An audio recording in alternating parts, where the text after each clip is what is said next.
Hello, everyone. Welcome to the Cyber Weekly. The Cyber Weekly is a podcast which we talk about cybersecurity and all matters related to cyber with book reviews monthly. I'm glad you made it. This time we are welcoming David.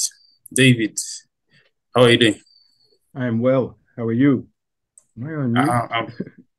I'm No, okay. I'm not. Great. Glad to be here. Yes, Thanks for the invitation, Dio. Really appreciate it. you're welcome. So David is working at Netscope and he's going to tell us more about it. But before we continue, Josephine, do you have something to say? No, thank you, Dale. Just very happy to be here to talk to David. He's got an amazing profile. So very excited. Okay, I think let's jump into it. David, tell us more about yourself. Tell about myself.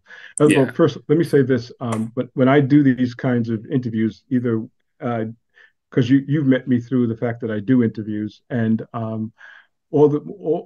most of the times when I spoke, if not all the times when I speak from the perspective of a user, right? Whether that's a power user or whether that's just simply a simple user of tools and technology, I speak from the perspective of a user. So that's one perspective that I speak from. The other one is from the perspective of a person that has fiduciary duty and care, which is like a board member.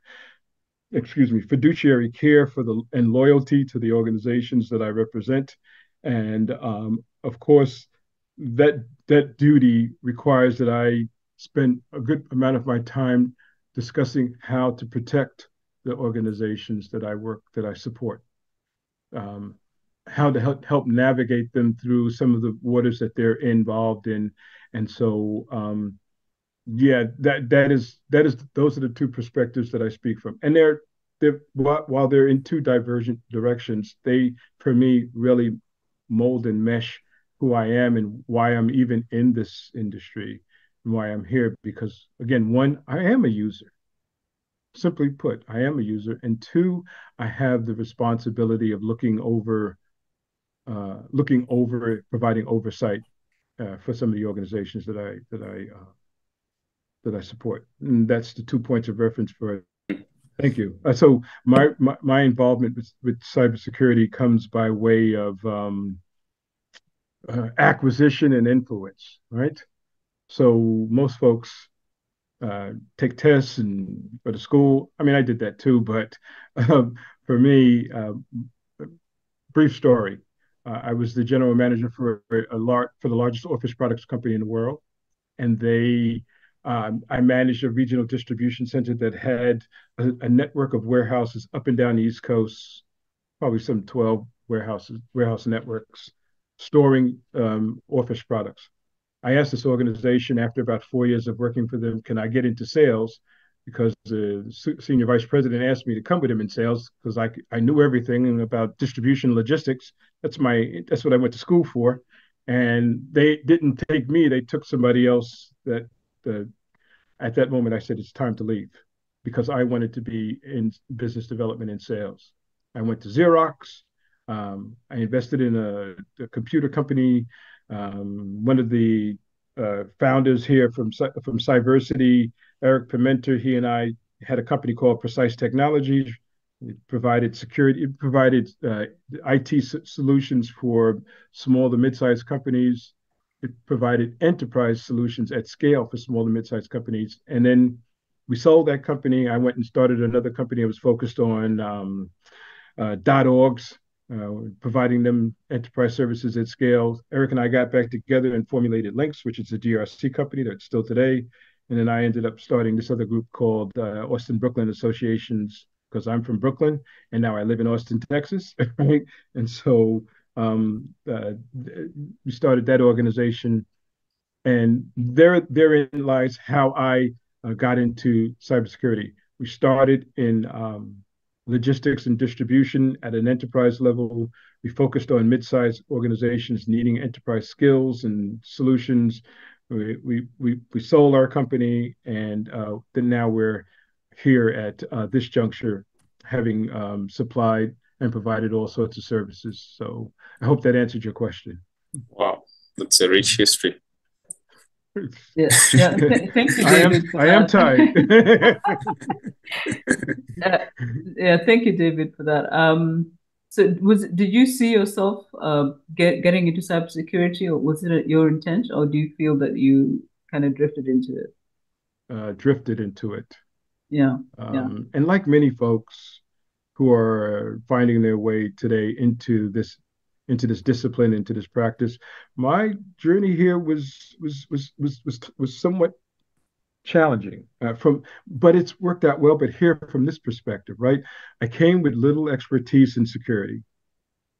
Right, I came with not that much expertise in security. Additional to that, uh, uh, uh, um, I came with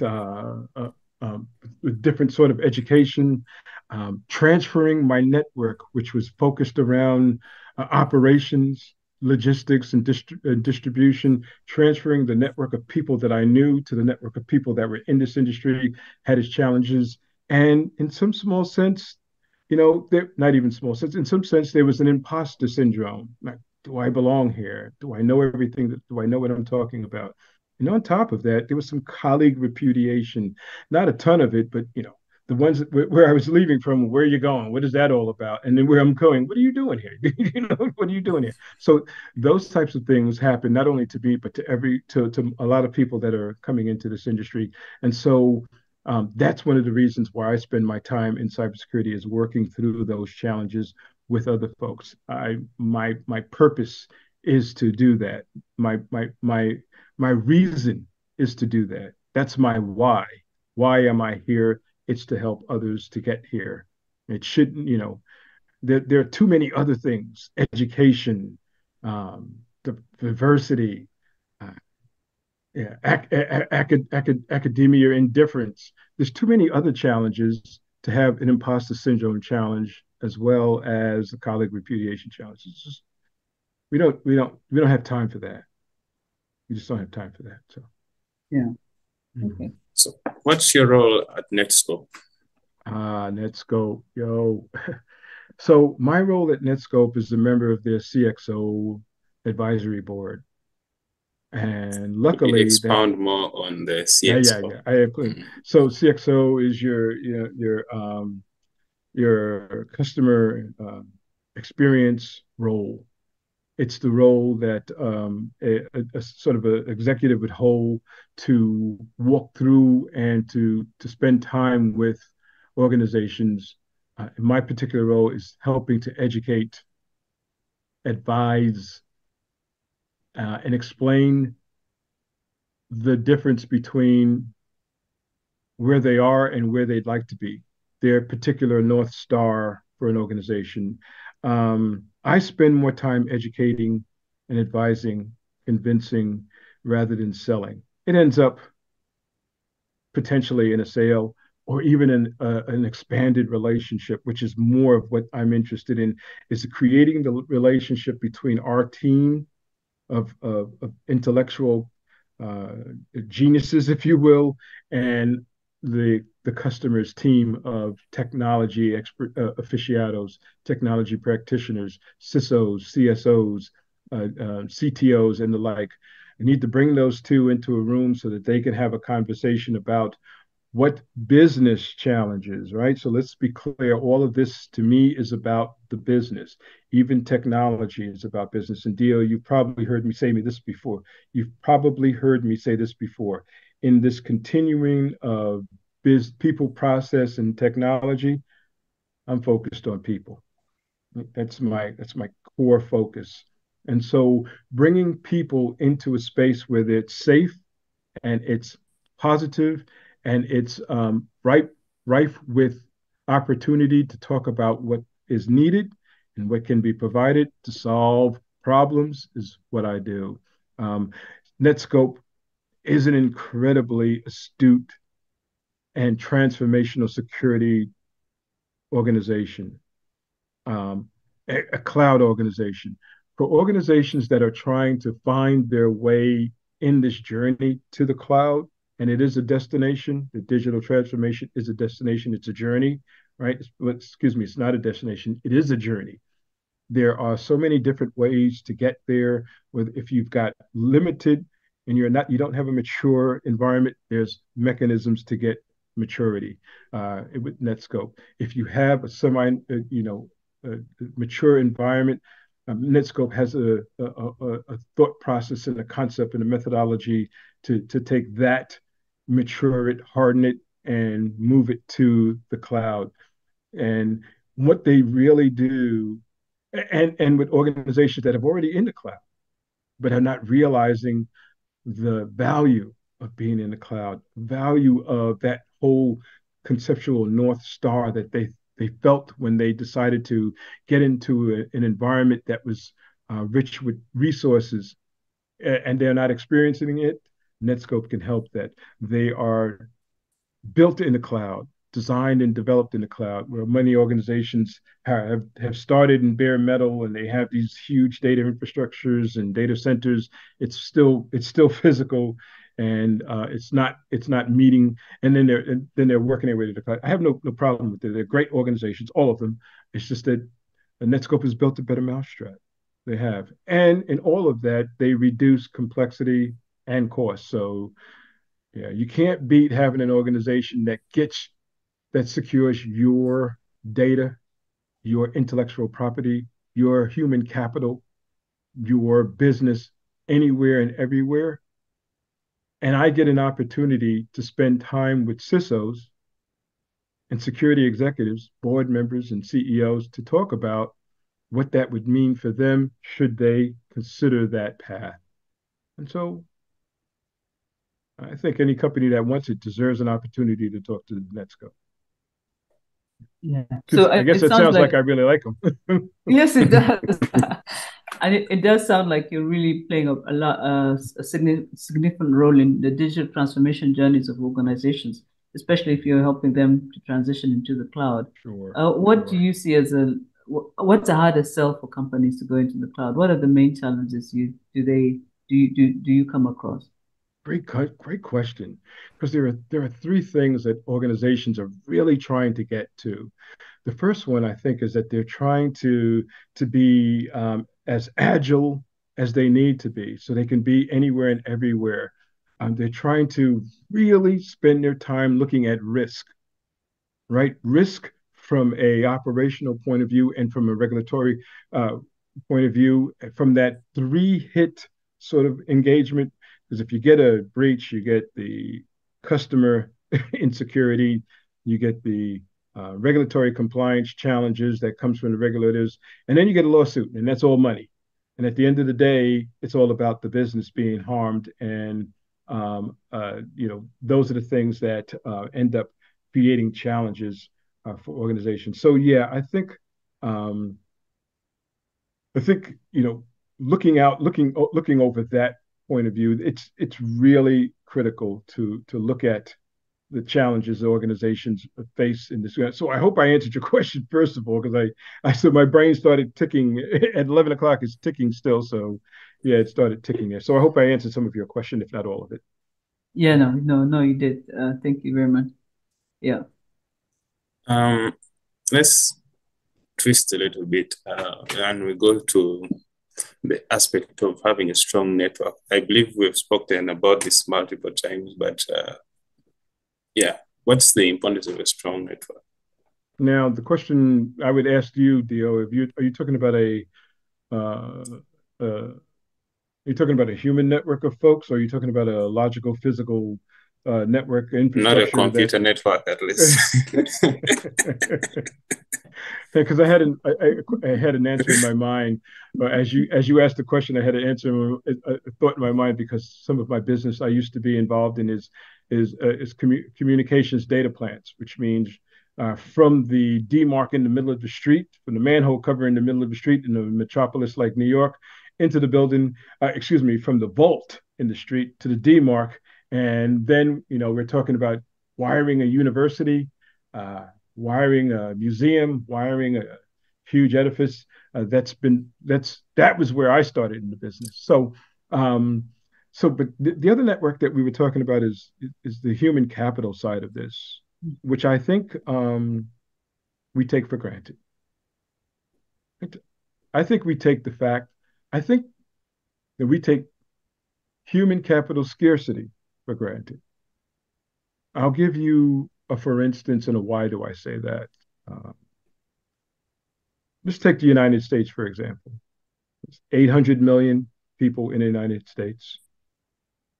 Uh, what do you think, either of you, Josephine, Dio, what do you think is the percentage of individuals in the United States that are involved in information security and or cybersecurity as a whole? Two of them, the two disciplines. What do you think is the percentage of people? Out of the 800 million? That's correct. Wow. Mm. It'd Below definitely be under 10%. 10%. Under 10%, And maybe you went, like, yeah. yeah, 5, 6, maybe. I don't know. I don't think What's your that's high. what's your take, Dio? I also agree with that. Below 10% is something Yes. which, well, It's 0.4%. Hmm. 4,200,000 people in the United States that are in information and cybersecurity. Now, the question is, you know, yeah, is that strong? Is that, are we take is that something that we take for granted? Human capital. I'll give you I'll give you a fact. The FBI has said that for every 1,000 people in a common city, for every 1,000 people there should be 2.4 police officers. That's the perfect ratio for physical security in the United States. If that ratio applies in the United States to security, that means we need 333 million cybersecurity practitioners.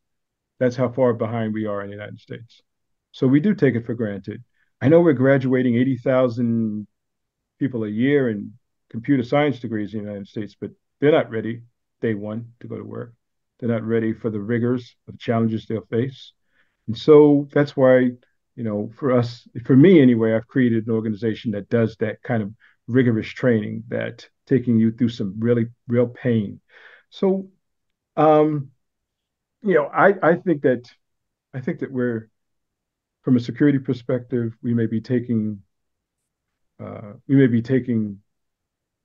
human capital for granted. I also think that, from an educational point of view, we're not strong enough. Our network of people is not strong enough. Take, for instance, education. It costs so much in America to go to school. Access, of equity, and availability.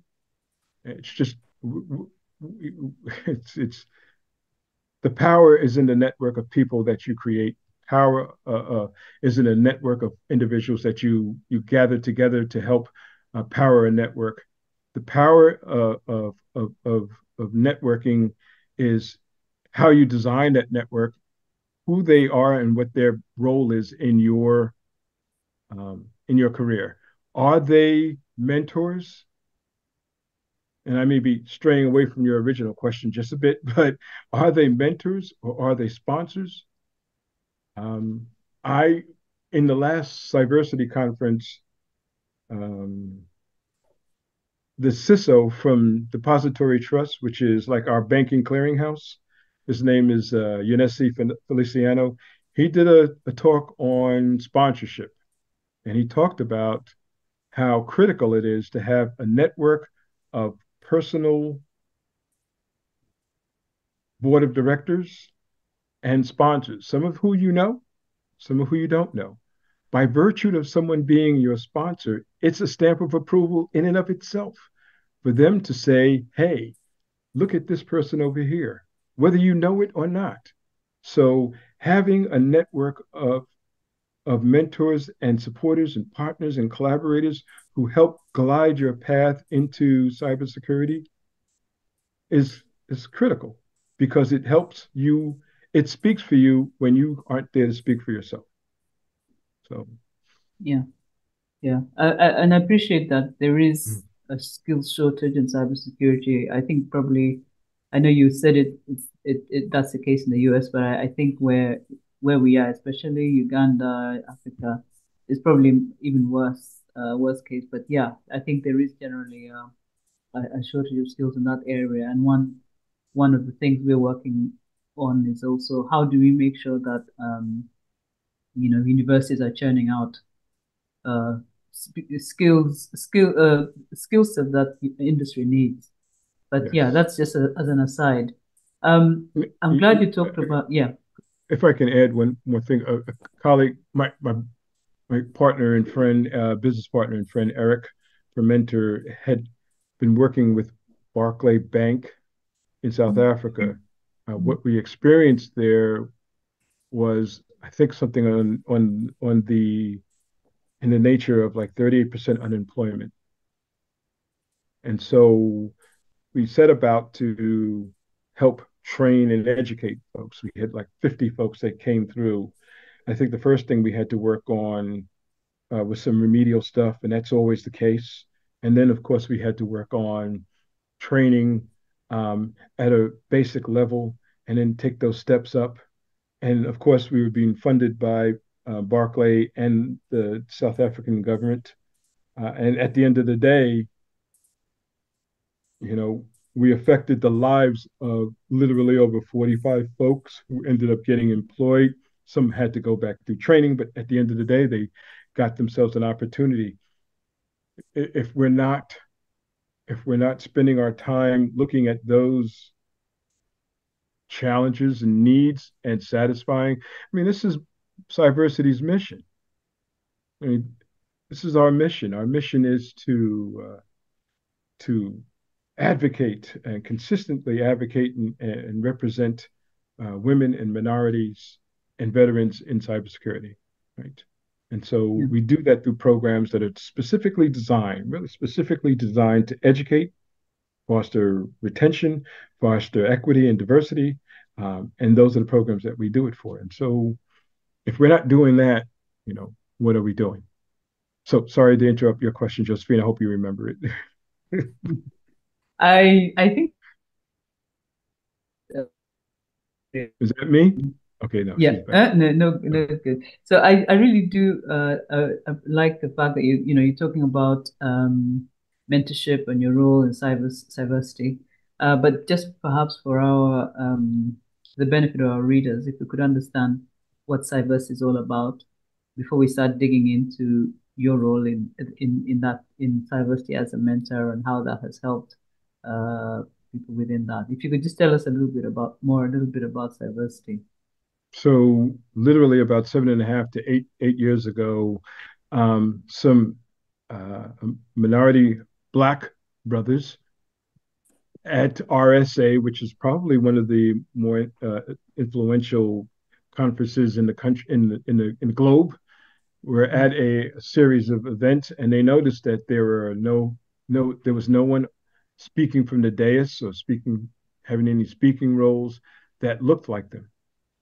And so um, one gentleman, his name is Devin Bryant, who now is this Chief Information Security Officer with Carnival, the global Chief Information Security Officer, or is it he's a CIO? He's going to punish me for this. Right? You said it wrong, eh? right. You got to get it right. Yeah. And so he's with Carnival Cruise, and so he looked around and he spoke to some of his colleagues at the time. It was Larry Whiteside, who was chief CISO with visiting nurses, and then Eric Pimento was my partner, and then, of course they got together with Julian Waits, who is one of the world's greatest technologists and serial entrepreneurs, and they got together and they looked at the whole process and said, well, you know, we got to do something about it. So there's no this whole we need to fix this. We need every one of them said I need to do something, and then they all got together and they did something, which was create an organization called the International Consortium of Minority Cybersecurity Professionals. Right? Imagine having to say that all the time. This is the International Consortium of Minority Cybersecurity Professionals. Long. Yeah. And so it's called ICMCP for short.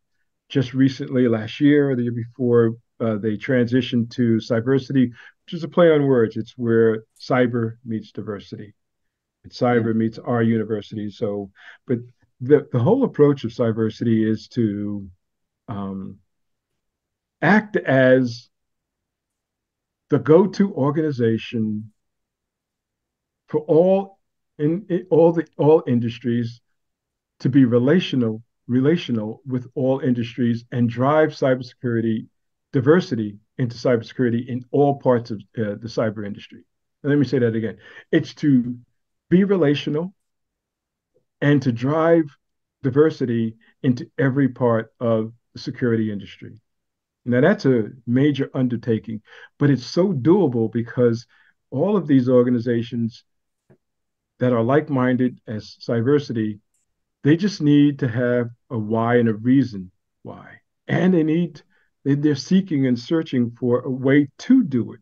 And so Cyversity is that means and mechanism to show them, well, this is how it can be done.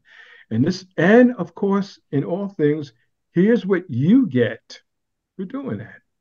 Whether it's something that just matters to your board or just matters to you as a person, as a leader, there's a win-win in working with Cyversity. So as an organization, we've definitely put together programs, training programs, educational programs, mentorship programs, scholarship programs, event programs, our speaker series, impact interview series programs. There's a multitude of programs that Cyversity has engaged in order to facilitate the development of women, underserved minorities, veterans in cybersecurity. It's a it's a it's a worthwhile task, a worthwhile goal. I hope I Yeah. hope. No, that sounds fantastic. I know I first I'm heard of already it sold. through. I thought Dale, you were part of that. Yeah. I'm sold twice. Okay. That's great. So So I think Dale, you want this one? yes, how beneficial has mentorship been for you, especially in terms of Cyversity and the mentorship program? How have you found it beneficial? Yeah. It's critical. All right. So Dio, you have a mentor? I have many, even this one on the call. She's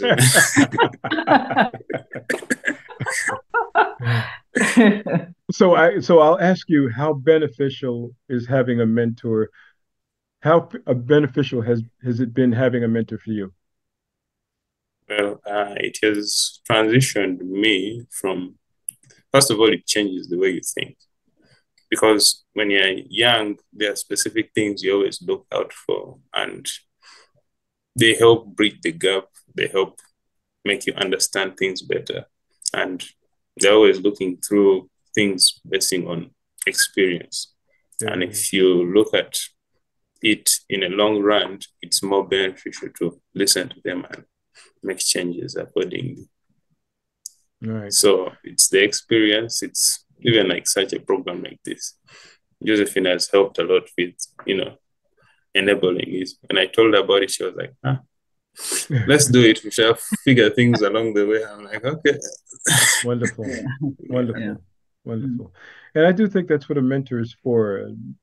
Some people use mentors just to find a job, but I think Dio, you're utilizing a mentor in the way that it should, because just as um, just as explorers who are exploring an uncharted land, or uncharted terrain, or uncharted geography, just as they utilize guides that are familiar with that terrain to help them navigate to get to their goal. That's what a mentor is for, is to help you chart uncharted waters that you have not been in. The good thing about a mentor is that whether you're entry level or you're in a transitioning a person, a mentor should be used as the guide, not just only to seek a job, but as you said, you know, to help you change your paradigm, change your perspective, see the landscape for what it really is. And know this, cybersecurity is not like easy. Like we've been led to believe it's like, hey, you can get in. Yeah, you can get in McDonald's too. But you can get in you can get in cybersecurity at a level, but then if you don't have the expertise required, the skills, not it's the knowledge, skills, and abilities to move from step 1 to step 5 and 10 and beyond, that's what a mentor does, is they help you chart those milestones and go from A to Z, triple Z. And keep in mind that more often than not, security practitioners are hired for what they know and what they can do.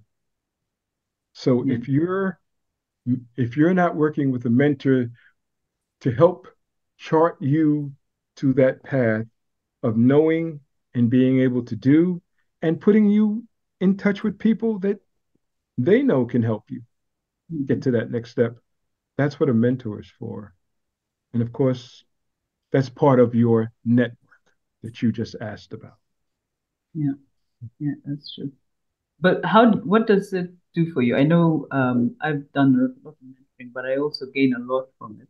Oh, yeah. Well, what are you getting back from it? Oh, it's immeasurable, right? Yeah. Again, it's my purpose. But here, I think I've had a lot of mentees, and they were all brighter than me in technology. And I learned a lot through their exploits, their challenges, um, coding challenges, third-party vendor risk challenges, vulnerability exploitation challenges, just working with them and working through them and putting them in a room with others who know how to do that better than I and watching them work together. Um, it's better to teach because that's how you learn. Yeah. I mean, that's how I learn. And so Yeah. what do I get out of that? It's a fulfillment of my purpose. Me Yeah. personally, I get a lot out of some of the mentors that I have and have worked with. I mean, they're doing astounding things. I can always go to. I don't even have to be technical. I can go to them because they are technical, and they'll Yeah. give me all of the information that I need to solve any problem. Yeah. So that's what I get out of it, and it's empowering, right? I get a lot of self gratification for Yeah. fulfilling my purpose, which is helping people.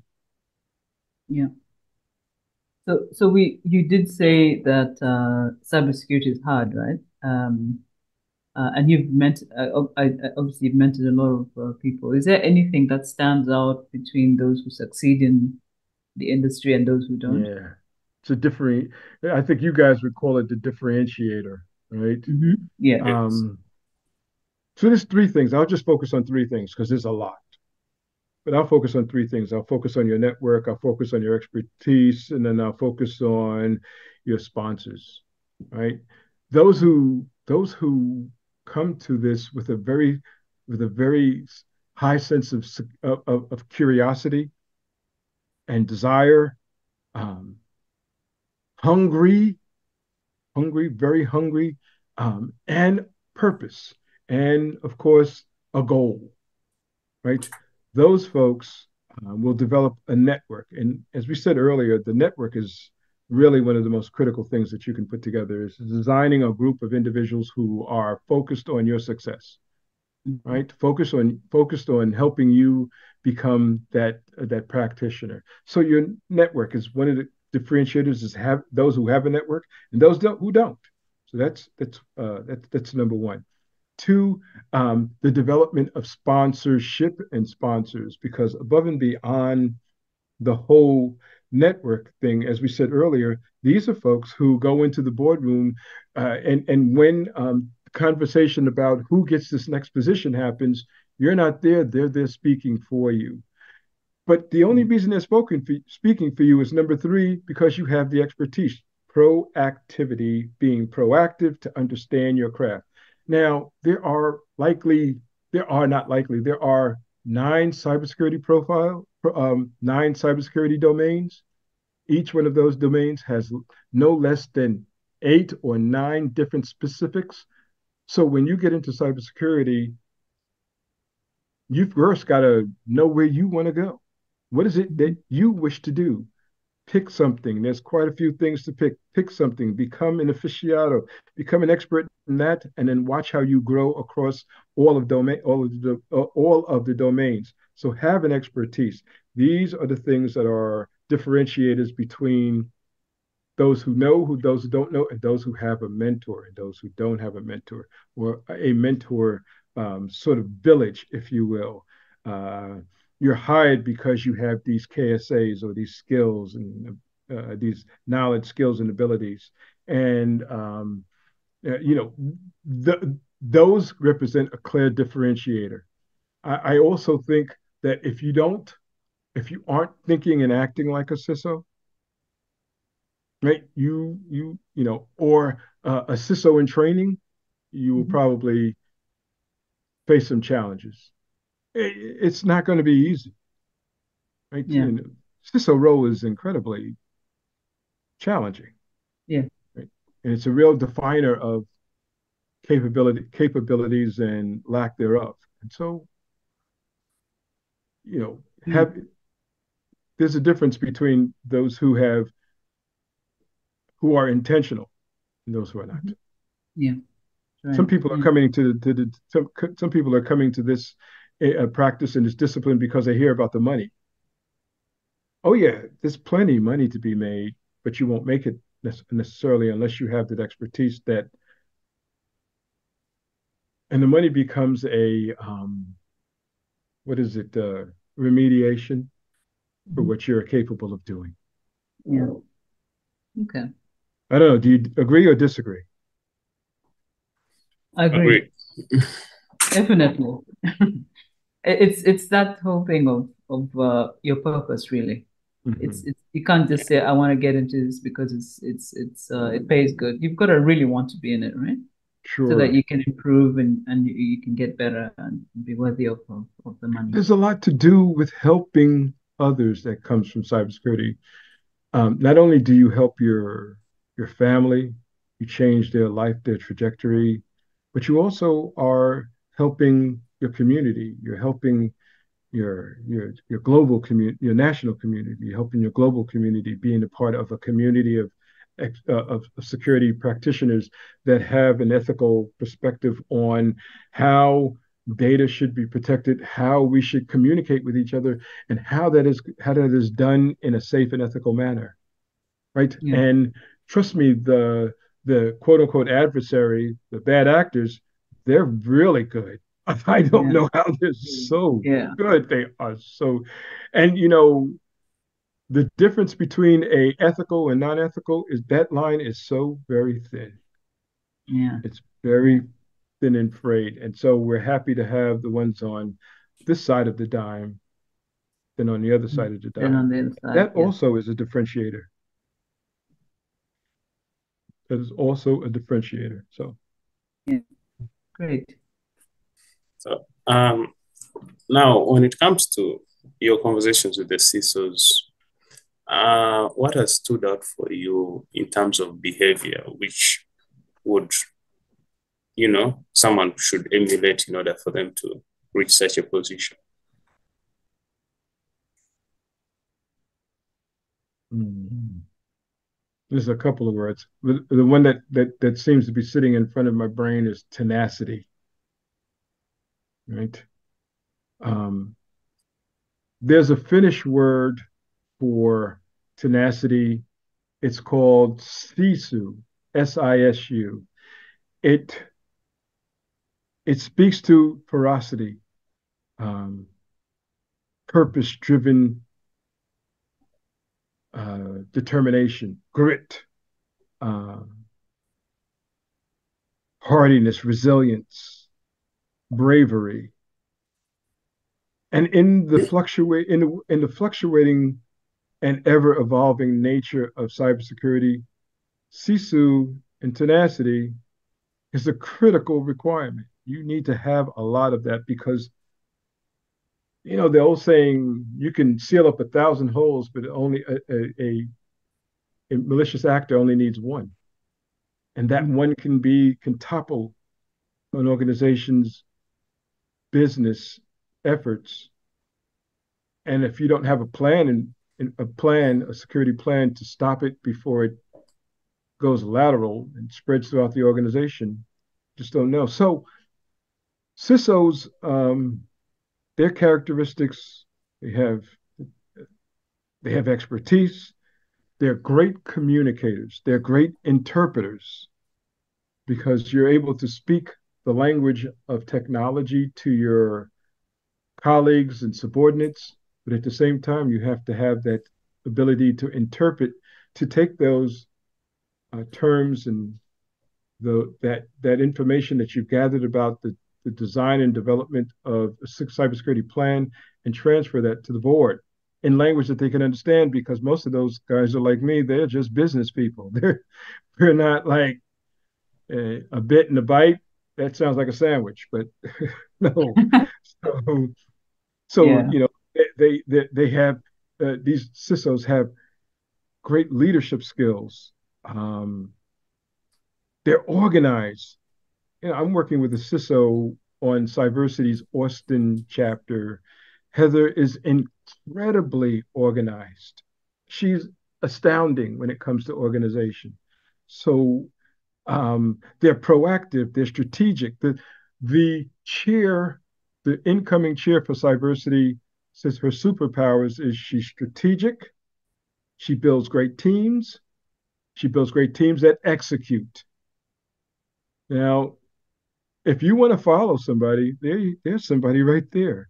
The chair of Yeah. our board of directors, Sharon Burgess, who is the CISO for BCD Travel, which happens to be the largest global travel agency, travel conglomerate in the world. And she's there. She's our board. She's our chair, and she's BDC's. So, you know, these are the skills and characteristics of a CISO. And so, as I said earlier, it would behoove a person to be like that, to be organized, to be strategic, to be forward thinking, to be a leader of people, of men and women. Does To it also be, require being stubborn? I spoke to Josephine last time. She said that one of the reasons why she made it was her stubbornness not to quit. I think that's true too. I think that's true because look at the first of all, yes, and the short answer to that is that coming into cybersecurity, sometimes you hear people tell you shouldn't go into that. You need to be stubborn. And by the way, Sisu means stubborn too. You need to be able to have a North Star and focus on that. That's your why. Go for your why. Yeah. Yeah, no, it definitely sounds. I mean, as CISO, it's really one tough, one tough person. I think, Yeah. yeah, and I think there's a lot of aspiration as well to people who, when you think of a CISO, you tend to think of this, all technical person, leadership, and all that. But for those who are aspiring and wanting to enter the industry, you want to get into cybersecurity, you're interested but you're intimidated by what it will take. Uh, how would you advise them to get in? Because ultimately, we do want to attract people into the industry. We want it to be diverse. We want young women to be able to enter the industry. What kind of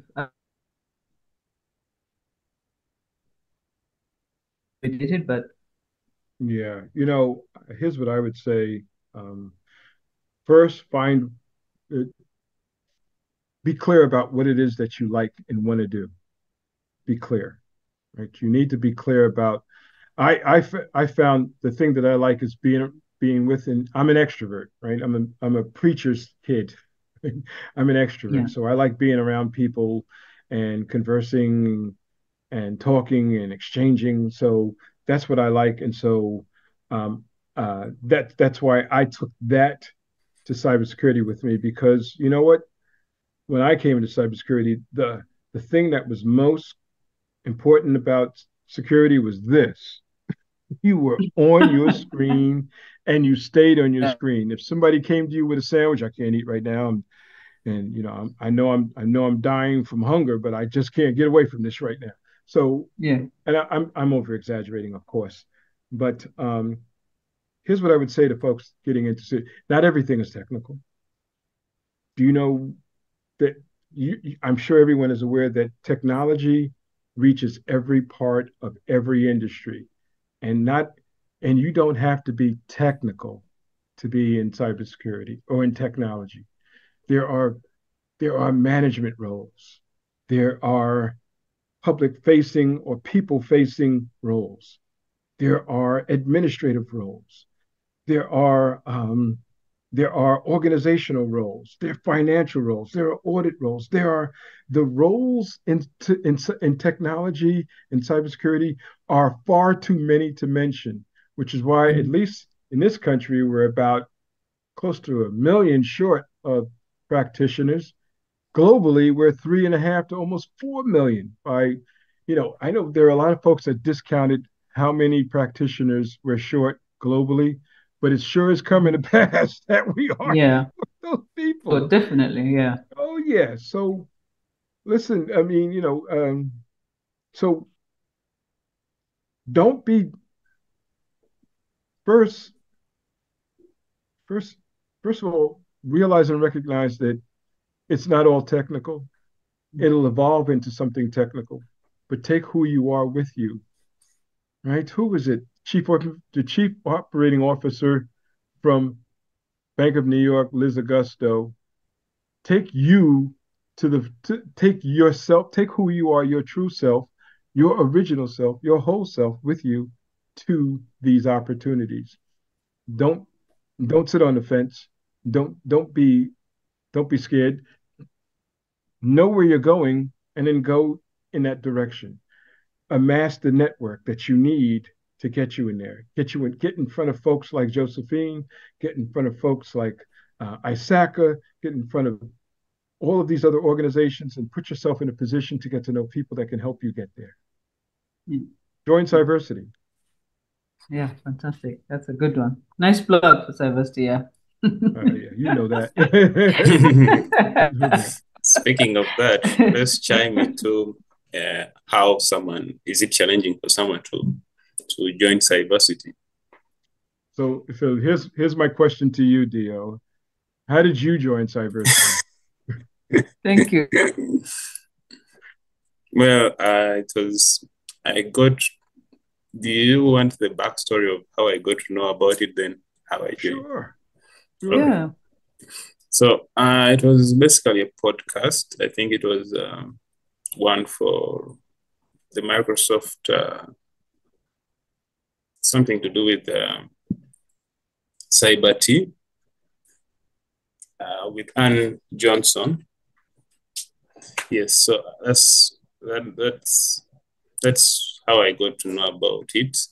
And yes, followed the link, tried to find out what Cybersecurity is all about and all that. So yeah, then I paid $100 for the annual membership. But there's also the students one, which is, I believe is it 25? Yes. So yes, that's how I was about to join. So paid for it, then yeah. Here I am. It doesn't sound like it was that hard to get in.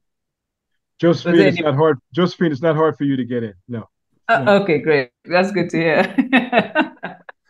I'll do that. I'll definitely. I was expecting to hear something about qualification, this and that and that, but it sounds all like of the that will various. come later. All of that comes later as we begin to help you assess your particular skills. Because what Cyversity is doing is they're developing a whole process and continuing. Their educational approach is changing because we know that folks come into this discipline and this practice at several different levels and several different means. An individual that's been in Cyversity that's been in technology for a while, as you mentioned, Josephine, that may be trying to matriculate from a junior level, from a quasi decision making and repetitive work level to that next level, which is a CISO, and from that CISO level to being an executive, and then on and to be an entrepreneur, to be an owner, blah blah blah. Yeah. Cyversity has the means and the mechanisms to help those folks see the end of the tunnel and progress toward that. Um, and in additional to that, Cyversity is like most corporate organizations or like any well-run organization is has figured out, hey, look, um, creating financial stability for the organization is how we begin to serve members like Dio and hopefully you in the future. So the whole idea of creating programs to foster development, foster training, to foster scholarships, to foster programs, to foster advocacy, to foster and develop consistent representation. Those are the things that Cyversity is good at and growing at, and Yeah. you know, being a part of being a force to recognize in industry is how Cyversity is. Yeah, and so students $20, professionals $100 a year. Hmm. You probably Yeah. spend $100 on dinner. So Yeah, sure, probably does, and a beer or two, yeah. Um, absolutely. yes. So we it's very interesting the board conversation on cybersecurity. I think cybersecurity has really become a topical issue, and it's important, obviously, for organizations to be able to have a strategy around how they deal with it. And as we know, strategy is very much a starts with the board having a board conversation. How do you advise CISOs especially, to be able to communicate, one, the importance of cybersecurity at the board level, and two, getting support to communicate so that the board understands the priority of cybersecurity, but also that the board understands the risks that organizations face. Because we know that the board is not technical, but Mhm. and CISOs tend to be quite technical. How do they get that support Yeah. from the board? What would you? Yeah, I think you used the prime word, and that's communicate. I think earlier I mentioned also that in that communication is the ability to interpret, right? To be able to take technical jargon and turn it into everyday language, but more than just everyday language, the language of business, Yeah. right? The language of business and the speed of business. The language of business is is critical and different for entrepreneurs and owners, CEOs and CIOs and CFOs. Their language, their language tends to go from conception, project development, conception, idealistic conception, to project, to delivery. And once it's delivered, to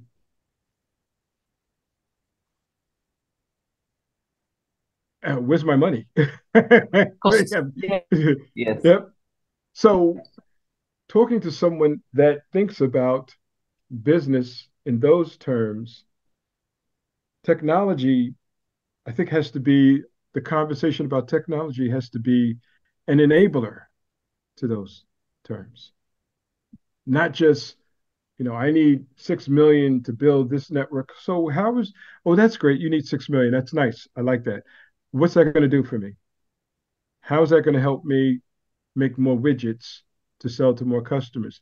How's that widget going to help me innovate my particular widget so that it is more innovative than the next person? And there's a clear differentiator between my widget and their widget so that they'll buy our widgets. And then how does this technological concept that you have help us make money? Is our approach to security so unique that it's a clear differentiator, and that going with the competitor is a risk versus working with us, working with our tool? So being able to show and interpret the language of our security challenges to a board of directors, I think it's immensely critical. If you don't have that skill, then the board is misinformed. Yeah. And the decisions that they make are not based on the reality of the situation, of the challenge, or the complexity of the challenge. They need they need the right information, and they need to understand that information so they can make decisions to help them navigate the organization toward calmer, more productive and profitable waters. Yeah. So I hope essentially, that. you need to be able to speak the business language. See, she said that, So and I said it like took me 20 minutes to say it. She said it in 4 words. yeah. Thank you, David. I like that that you answer them. Because I like the long answers, but sometimes I feel shortening it is a little bit as well. But yeah, thank you, David. Yeah, For you make a good point, and that point is that um, CEOs, they don't have a lot of time unless they make time, yeah, and so I need to have that information um, so I can compartmentalize it, sift it, make a decision that makes sense, move on to the next challenge, or move on to the next opportunity. It could be yeah, a challenge, but every challenge is an opportunity. So, yeah. Mm. Okay. So if you're speaking a bit about it at a board level, do you find that having an extra skill from before you actually becoming a member of the board beneficial, especially now, like for you who has the business uh, part of it already covered because you have done business? Do you find that it has been beneficial for you, especially when it comes to communicating to the board? yeah, familiarity, expertise, commonality, um, past performance. I'm trying to be brief here, Josephine. David, it's okay. You can look. Yeah, I think that look, who you are who you are is what you bring to the organization as a board member. Remember, the board is focused on the viability of the organization, and they're tasked with the care and duty and loyalty to the organization. It's no small feat. It's no small thing. And so they're going to they're going to need to have all of the right information to make the right decisions. And those decisions are based on past experiences with the other organizations that they own and operate and invest in. So you want to have some background that is relevant to the organization that you're working in. So relevancy, familiarity, expertise, the ability to sift sand and separate the chaff from the wheat. So, Yeah, yeah, I did yeah. better, right? You did good. You did well. Well, David, this has been, I know we are fast running out of time and I appreciate you're very busy. So I guess we need to wind up. I don't know if you have anything that you wanted to have an audience of, different people, technical, non-technical, but who are interested in cybersecurity. Is there anything that you want to say as we wind up? Yeah, one of the things would be, what are you going to say to yourself? What are you going to say to yourself 3 to 5 years from now when you don't do it? I mean, Mhm. that's always a question I ask customers or potential customers Well, what happens if we don't implement something? I mean, we're talking, you're telling me about the price that you're paying for current solution, how much money you may be losing from an analytical perspective. What happens if you don't do something? And that's a question to individuals who are on the fence. There's again, I'm a preacher's kid, so there's a biblical term that said that I hope you don't mind me saying this, right? Because I'm a believer. I hope that doesn't offend anyone. Mm. There's a scripture where it says, "I would rather you be hot or cold, one or the other. Uh, because you are neither, I'm going to let you go. I got to let you go." Mm. And so, letting you go or spewing you out puts you in a place where you are nowhere. And then 3 to 5 years from now, what do you say to yourself when the opportunity presented itself in a Mhm. podcast with you folks, with you, Mhm. Theo, with you, Josephine? What are you going to say to yourself? Especially when there's so much room. I mean, cybersecurity can't be more than 25, almost 30 years.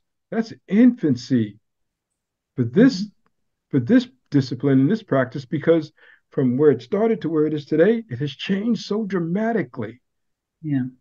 And it will continue to change unless we get ourselves to a point where we've captured it. But and I know in security, there's no such thing as 100%. That's true. Yeah. No such thing. Yeah. And that's what the general public thinks. We're secure. Huh? Mhm. Everything Yeah. is compromised. My cell phones are compromised. I know that. I just know how Mm. to deal with that. Yeah.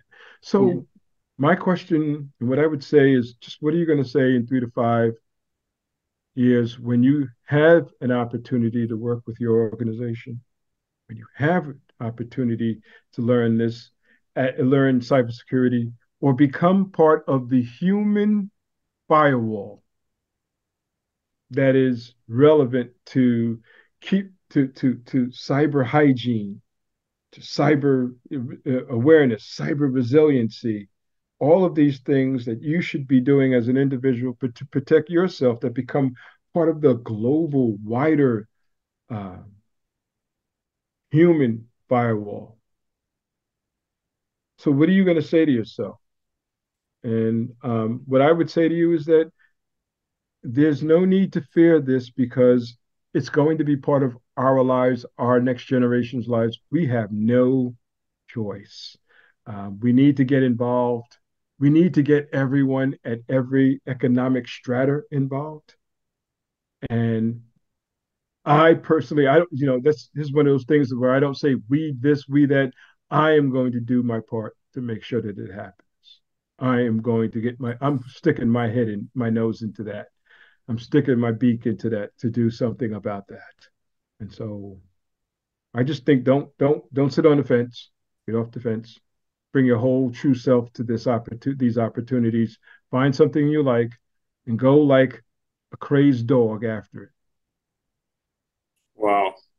Yeah. Thank you so much, David. Thank you so I've Okay. spoken like a pastor's son. Yes. Thank much. you so much. This has been a The fantastic. business of people.